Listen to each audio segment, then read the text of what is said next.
경남 지역에 이번 주말까지 또 비가 예보됐습니다. 유독 긴 장마로 예년보다 낮은 기온이 이어지면서 전력 사용량도 뚝 떨어졌습니다.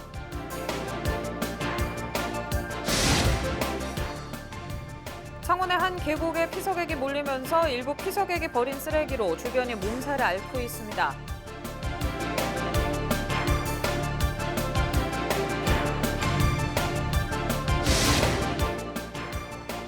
고호비 상납을 두고 김해도심 한가운데서 집단 난투극을 벌인 고려인 63명이 검거됐습니다.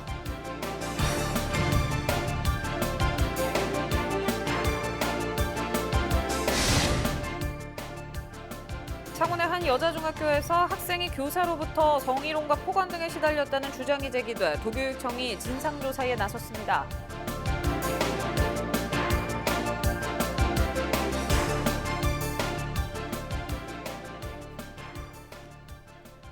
네, 시청자 여러분 안녕하십니까? 헬로티비 뉴스 경남입니다.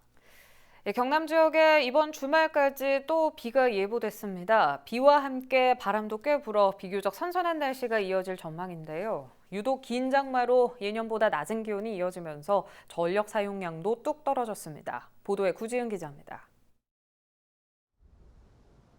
역대급 무더위가 예고됐던 올여름. 하지만 한 달을 훌쩍 넘긴 긴 장마로 비교적 선선한 날씨가 이어지고 있습니다. 1981년부터 30년간 7월 평균 최고 기온은 29.1도. 올해는 이보다 3도 낮은 26도를 기록했습니다. 작년 이맘때는 낮에도 그렇고 밤에도 그렇고 에어컨을 안 틀면 생활하기 힘들었고 작년에 비하면 올해는 장마 기간이 길어져서 그런지 낮에도 생활하는데 크게 지장은 없고 밤에도 시원하게 잠잘 정도로 아직 크게 더운 줄은 모르겠어요. 한국전력공사는 무더위 예고에 올여름 전력 수요를 높게 잡았지만 예상이 빗나가고 있습니다. 코로나19로 산업 전반이 위축된 데 이어 긴 장마와 낮은 기온으로 에어컨 등 냉방기 사용이 줄면서 전력 수요가 줄었기 때문입니다. 전력거래소 통계정보 시스템에 따르면 지난달 가장 전력을 많이 사용한 날은 9일로 오후 5시 기준 7만 5,675메가와트입니다. 이는 7월 중 최대 전력량으로는 지난 2013년 이후 최저치입니다. 1월부터 현재까지 작년보다 5%가 줄었어요. 5%라고 하면 대단치 않은 것처럼 보이지만 이 5% 정도 수준이면 벌써 전력 수요가 몇 년치 뒤로 간다는 얘기거든요. 한편 경남 지역은 저기압의 영향을 받으면서 주말까지 최대 150mm의 비가 내리겠습니다. 해안 지역을 중심으로는 바람이 강하게 불겠으며 낮 최고 기온은 28도에서 29도의 분포를 보이겠습니다. 헬로티비 뉴스 구지은입니다.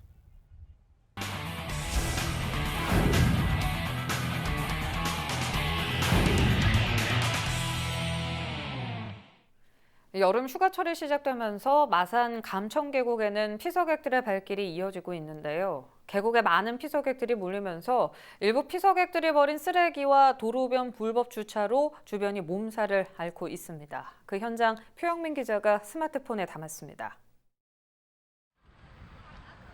창원시 마산해영구의 감천계곡. 맑고 깨끗한 물에다 도심과 가까운 위치 탓에 피서철이면 사람들로 북적입니다.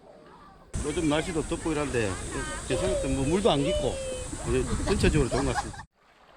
피서객들 주변으로 눈을 돌리자 물 위로 떠오른 과자 봉지와 쓰레기 등이 눈에 띕니다. 물 밖의 상황도 마찬가지입니다. 눈에 잘 보이지 않는 숲을 사이마다 먹다 남은 음식과 휴지, 담뱃갑 등이 널려 있고 불까지 피운 흔적도 곳곳에서 발견됩니다.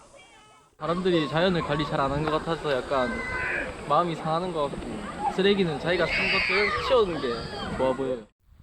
감천 계곡에서 주말과 휴일 나오는 쓰레기의 양은 100리터 마대자루 20개.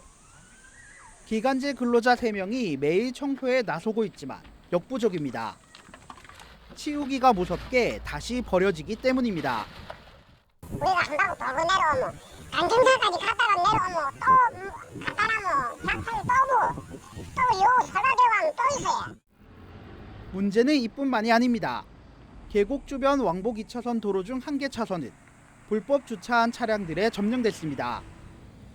차선 하나가 통째로 막히면서 운전자들은 고개 운전을 감수하고 있습니다. 휴가철 얌체 피서객들의 무법 피서가 주민과 다른 피서객들의 눈살까지 찌푸리게 하고 있습니다. 헬로티비 뉴스 표영민입니다. 본격적인 휴가철을 맞아 코로나19 확산에 대한 우려도 커지고 있습니다. 특히 섬 지역으로 여름 관광지가 많은 남해군이 그런데요. 지역에서는 코로나19 예방을 위해 출입로인 대교에서 방역을 하자는 이야기도 나오고 있는데 현실성이 있을까요? 조진욱 기자입니다. 문체부가 선정한 코로나19 속 비대면 여행지로 꼽힌 남해군. 장마가 끝나고 본격적인 여름 휴가가 시작되면서 남해를 찾는 관광객이 늘어나고 있습니다. 실제로 하루 평균 12,000대 정도였던 남해 진입 차량은 지난 주말 2배 넘게 급증했습니다. 늘어난 관광객과 함께 지역에선 코로나19에 대한 우려도 덩달아 깊어지고 있습니다. 때문에 남해로 들어오는 관문인 세계대교에서부터 발열 체크 같은 코로나19 검사가 필요하다는 제안이 지역 SNS나 군청으로 잇따라 접수되고 있습니다. 실제로 전남 진도나 강화도 등지에서 섬이란 특수성을 이용해 출입구인 대교에서 차량과 탑승객을 일일이 검사한 바 있습니다. 지금 여기는 관문이 2개잖아요. 창선 삼천포대교나 남해 하동대교 저쪽에서 양쪽 다 좀 해줬으면 제일 좋죠. 우리는 안심할 수가 있죠. 그걸. 하지만 남해군은 현실적으로 쉽지 않다는 입장입니다. AI 때처럼 차량만 소독하는 게 아니라 탑승객 전원을 확인해야 하고 한 대당 못해도 1분 이상 걸리다 보니 수천 대가 출입하는 현시가 맞지 않다는 것. 터미널이나 해수욕장 같은 주요 방문지에서 검사하는 게 더욱 효율적이라고 설명했습니다. 승용차 한 대에 적어도 한 1분 내지 3분 정도 소요가 됩니다. 실제 효과를 거두기 어려운 이런 부분이 있습니다. 또 방역 당국에서 볼 때에도 집단 감염 발생이라든지 이런 게 대비해서 상당히 준비를 하고는 있습니다. 노인 인구가 많아 코로나19 감염에 더욱 취약한 남해군. 휴가철 늘어나는 관광객으로 출입로부터 검사하자는 주장까지 나온 가운데 방역 당국의 고민은 더욱 깊어지고 있습니다. SCS 조준혁입니다. 보호비 상납을 두고 도심에서 집단 난투극을 벌인 고려인 63명이 검거됐습니다. 경남지방경찰청은 폭력행위 등 처벌에 관한 법률 위반 혐의로 23명을 구속하고 40명을 불구속 입건했습니다. 이들은 지난 6월 20일 오후 10시쯤 김해시 부원동의 한 주차장에 모여 집단 난투극을 벌인 혐의를 받고 있습니다. 경찰은 수도권에 기반을 둔 A조직이 전국의 자국민 운영업소로부터 보호비 명목의 돈을 상납받아왔지만 김해의 B조직이 이를 거부하면서 싸움이 벌어진 것으로 보고 있습니다. 이들은 야구방망이와 골프채, 쇠파이프 강목 등 미리 준비한 도구를 사용했고 난투극 과정에서 키르기스스탄과 카자흐스탄 국적의 난투극 참여자 2명이 중상을 입고 병원에서 치료를 받았습니다. 경찰은 16개 팀 100여 명으로 구성된 합동수사팀을 편성해 관련자들의 소재를 추적해 검거했습니다. 창원의 한 여자 중학교에서 학생이 교사로부터 정의론과 폭언 등에 시달렸다는 주장이 제기됐습니다. 지난달 31일 해당 학교 게시판에는 교사들이 성적 수치심을 주는 발언을 하고 심한 폭언 등을 해왔다는 대자보가 붙었다 바로 떼진 것으로 알려졌습니다. 이 같은 사실이 알려지자 도교육청은 사실관계 규명에 나섰으며 내용이 맞다면 징계 등 후속 조치를 검토하겠다고 밝혔습니다. 창원 중부경찰서의 한 간부급 경찰이 부하 직원들에게 갑질을 한 의혹이 제기돼 경남지방경찰청이 감찰에 들어갔습니다. 경찰에 따르면 창원 중부경찰서 소속 A경정이 같은 부서에서 근무 중인 부하 직원들에게 부당한 업무 지시와 비인격적 모독 등 갑질을 했다는 진정서가 접수됐습니다. 경남지방경찰청은 최근 본청으로부터 해당 진정서를 넘겨받고 정식 감찰에 들어갔습니다. 자신이 재직 중인 학교 화장실에 몰래카메라를 설치한 김해와 창녕 지역 해당 교사에게 중징계가 내려질 것으로 보입니다. 경남도교육청은 오는 10일 6명의 참여조사단의 조사 결과를 바탕으로 심의위원회를 열어 징계 의결 여부를 결정한다고 설명했습니다. 교육청은 경찰 조사가 진행 중이지만 사건의 심각성에 따라 교육청 내부 징계를 미룰 수 없다고 밝혔습니다. 조사단의 요구와 교육청의 관용 없는 처벌 발표에 따라 중징계가 나올 것으로 알려진 가운데 중징계 의결 요구가 내려지면 징계위원회는 파면과 해임, 정직 등의 범위 내에서 징계 수위를 결정합니다.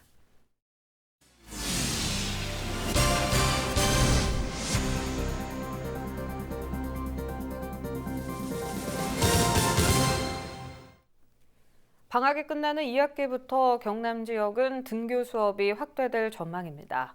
경남도 교육청은 학교와 교사, 학부모의 의견을 수렴해 사회적 거리 두기 단계에 따라 2학기 수업을 진행한다고 밝혔습니다.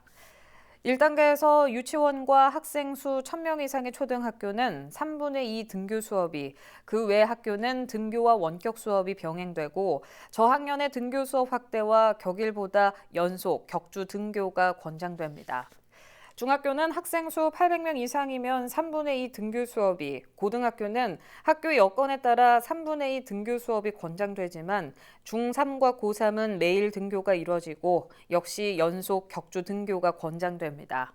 또 2학기에는 그동안 중단됐던 방과 후 학교 운영도 권장됩니다.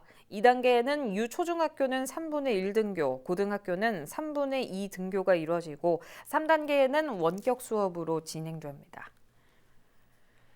경남 지역 제조업에 종사하는 근로자 수가 지난해 같은 기간보다 줄어든 것으로 나타났습니다. 창원상공회의소는 2020년 상반기 고용보험 가입자 수를 기준으로 경남 제조업 근로자 수가 지난해 같은 기간보다 6,610명, 2%가 줄어 32만 9,150명을 기록했다고 밝혔습니다. 분야별로 보면 1차 금속과 고무 플라스틱, 자동차 트레일러, 비금속 광물 제품 등의 업종에서 상대적으로 많은 근로자 수가 줄었습니다. 제조업 근로자 수는 감소했지만 사업장 수는 31,238개로 2.6% 증가했습니다. 창원상인은 근로자 수 감소와 사업장 수 증가가 맞물리면서 경남 제조업의 소규모화가 진행되고 있다고 분석했습니다.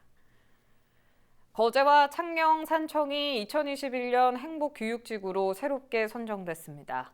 경남도 교육청은 행복교육지구 공모에서 종합평가를 통해 세 지역을 최종 선정했다고 설명했습니다.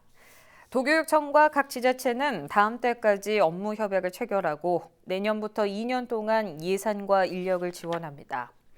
행복교육지구는 교육청과 지자체가 협력해 지역 교육공동체와 행복학교 기반 조성, 마을학교 운영 등을 추진하는 사업으로 내년부터 12곳으로 확대 운영됩니다. 김해시가 시민들에게 깨끗하고 안전한 물 공급을 위해 정수장 수도시설 개선에 나섭니다. 시는 오늘 2022년까지 431억 원을 투입해 수도시설 개선 계획을 세워 단기적 대책인 도색 작업과 해충 퇴치기 설치, 장기적인 대책으로 정수장 착수정 등 상부 개방형 시설을 모두 밀폐형으로 개선하고 노후된 펌프 교체 등을 진행할 계획입니다. 이와 함께 배수지 수조 내부의 기존 콘크리트 수조를 세라믹 등으로 변경하고 스마트 상수도 관망 관리 시스템을 도입할 방침입니다. 창원시는 6일 시청 제3회의실에서 공간환경전략계획 보고회를 열었습니다. 이날 보고회에는 허성무 시장과 총괄 공공건축가, 도시재생센터장 등이 참석한 가운데 공공사업의 관리체계와 공간환경전략계획 등을 논의했습니다. 창원시는 이번 보고회를 통해 지역 여건을 고려한 도시 이미지를 만들고 중장기 사업 방향 등을 점검했습니다.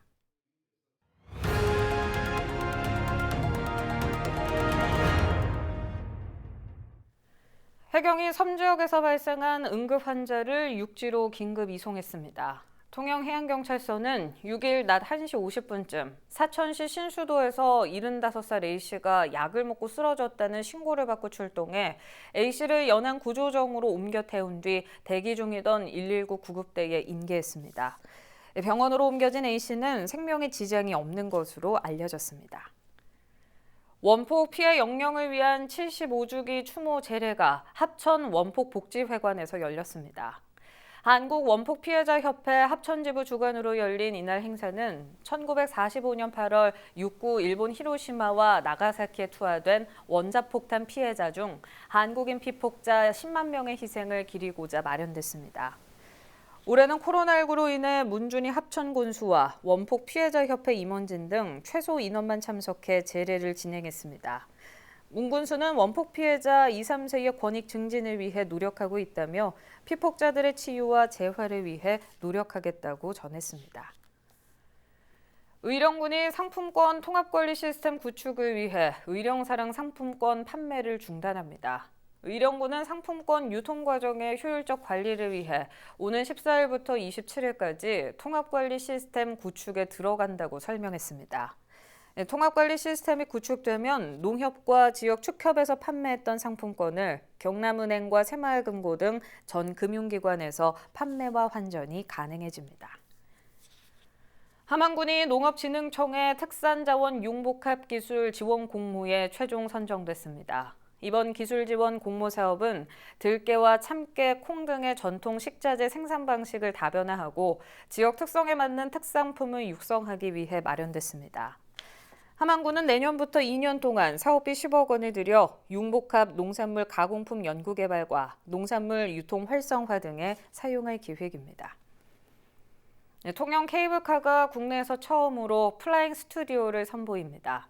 통영 관광개발공사는 6일부터 케이블카 내부에 액션캠과 카메라, 무선 마이크 등을 설치하고 노래자랑과 먹방 등 유튜브 영상 제작이 가능한 스튜디오를 운영합니다.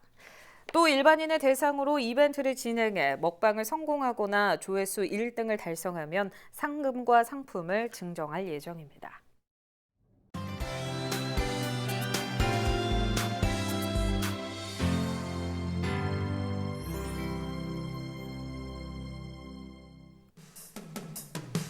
통영시는 국가를 위해 헌신한 국가유공자의 예우의 일환으로 국가유공자 명패 달아드리기 사업을 진행했습니다.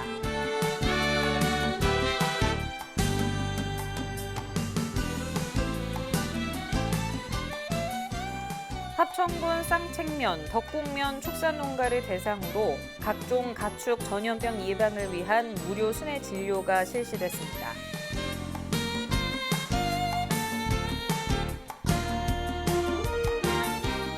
고성군이 피서철을 맞아 물놀이 관리지역 내 안전사고 예방을 위한 캠페인을 펼쳤습니다.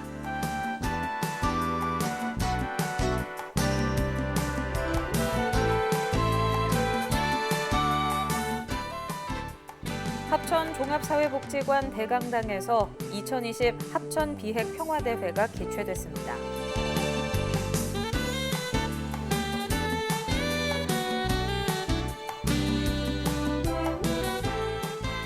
생활개선 함안군 연합회에서 농촌 생활문화 교육의 일환으로 한지 찻상을 만들었습니다.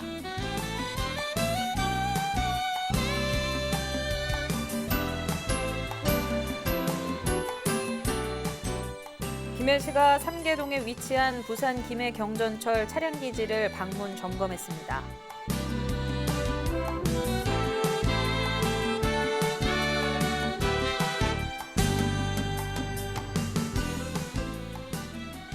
밀양시청 내 민원실 로비에서 덕암 김덕진 작가 서각작품 15점을 전시했습니다.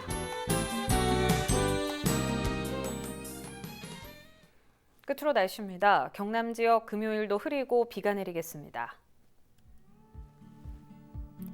경남 서부 지역을 중심으로 강한 비가 예상되며 밤까지 해안은 강풍에 유의하셔야겠습니다. 강수량은 최대 150mm 이상으로 예상됩니다. 주간 날씨입니다. 일요일까지 비 예보 있습니다. 변동이 잦으니 추후 기상 정보를 참고하시기 바랍니다. 해상도 비가 내리겠습니다. 바다의 물결 최고 2.5m로 이는 곳 있습니다. 생활지수입니다. 식중독균 활동이 활발합니다. 식품 보관 및 관리에 유의하며 낮 시간 냉방은 조금 강할 필요가 있겠습니다.